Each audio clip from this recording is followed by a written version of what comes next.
मोहतरम सामीन, अस्सलामु अलैकुम वरहमतुल्लाहि वबरकातुहू।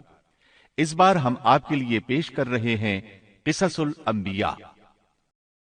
चुनाचे अब हम आपको इदरीस अलैहिस्सलाम के बारे में बताते हैं। एक हदीस में है कि आदम और शीस अलैहिस्सलाम के बाद इदरीस अलैहिस्सलाम पहले नबी हैं।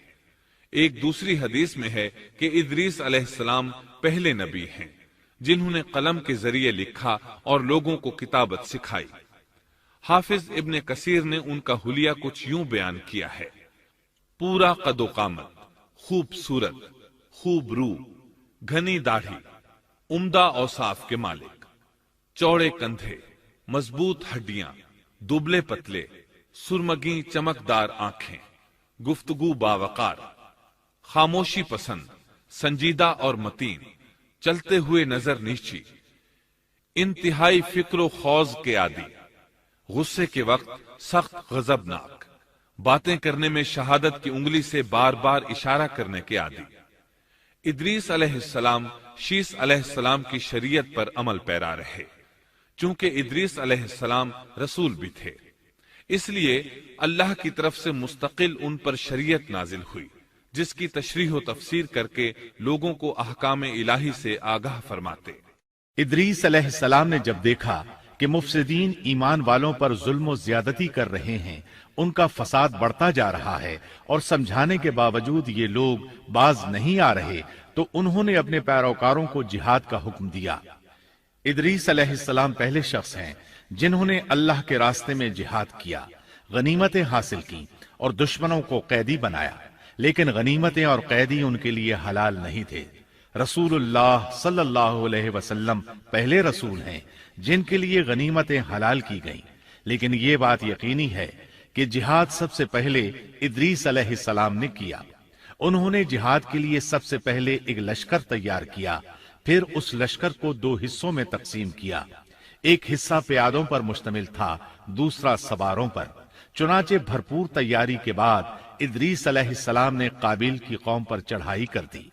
हक व बातिल के दरमियान जबरदस्त मारके हुए। आखिरकार इदरीस अलैहिस्सलाम ने उन्हें घुटने टेकने पर मजबूर कर दिया। उनका बहुत सा माल व असबाब लूट लिया और लोगों को कैदी बना लिया। अल्लाह ताला ने इन तमाम बातों का जिक्र नहीं फरमाया, बल्कि अल्लाह ने उनकी सीरत के बारे में अपनी किताब कुरान मजीद में इशारतन जिक्र फरमाया है। मसलन सूरह मरियम आयात 56 और 57 में इरशाद होता है, और इस किताब में इदरीस का भी जिक्र कर, वो भी नेक किरदार नबी थे, हमने उन्हें बुलंद मकाम पर उठाया। उनके बुलंद मर्तबे के बारे में बुखारी और मुस्लिम में हदीस मौजूद है कि नबी करीम सल्लल्लाहु अलैहि वसल्लम ने फरमाया, मैंने मेराज की रात चौथे आसमान पर इदरीस अलैहिस्सलाम से मुलाकात की। वो चौथे आसमान पर बुलंद मकाम पर फाइज थे। इब्ने जरीर ने एक रिवायत बयान की है।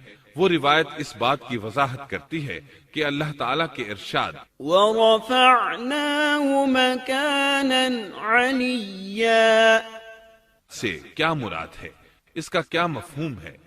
इब्ने जरीर के अलावा दीगर बड़े बड़े मुफस्सिरीन और मुअर्रिखीन ने भी इस रिवायत को जिक्र किया है, लेकिन इसकी कोई सही सनद नहीं मिल सकी।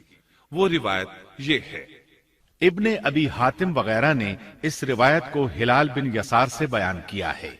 वो कहते हैं, मेरी मौजूदगी में इब्ने अब्बास रज़ी अल्लाहु अन्हुमा ने काब रहमतुल्लाह अलैहि से पूछा, काब, इदरीस अलैहिस्सलाम के मुताल्लिक अल्लाह ताला के इस कौल वरफ़अनाहु मकानन अलिय्या, हमने उन्हें बुलंद मकाम पर उठा लिया, का क्या मतलब है?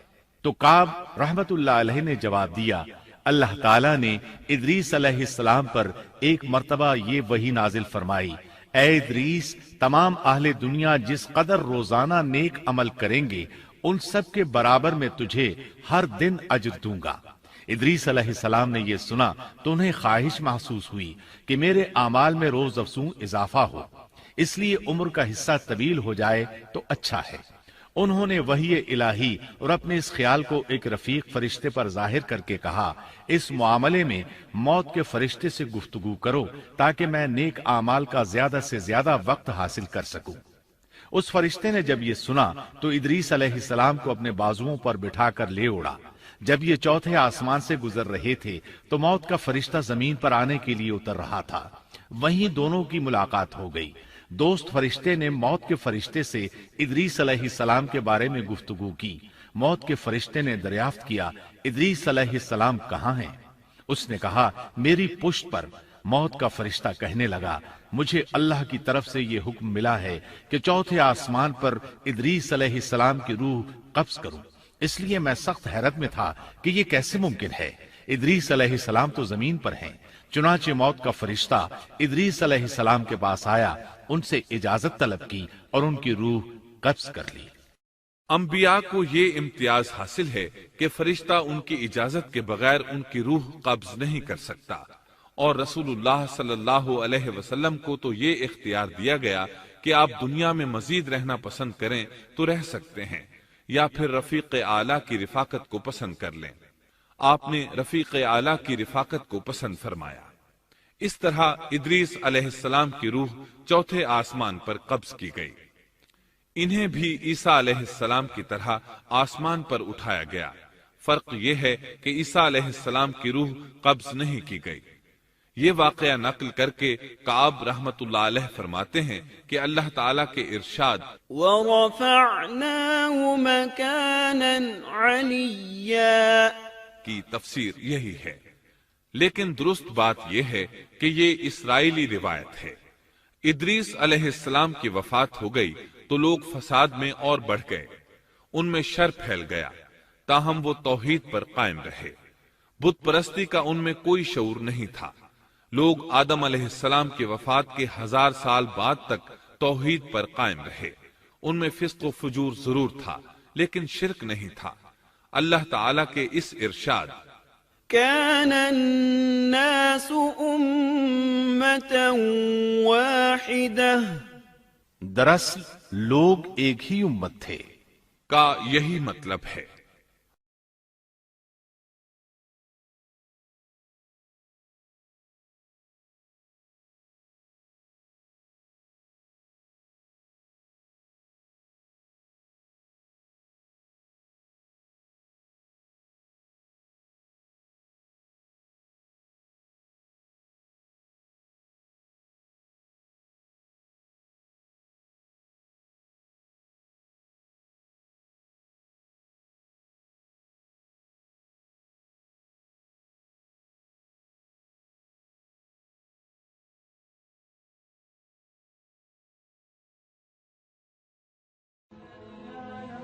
Thanks for watching. Don't forget to like, comment, share and subscribe to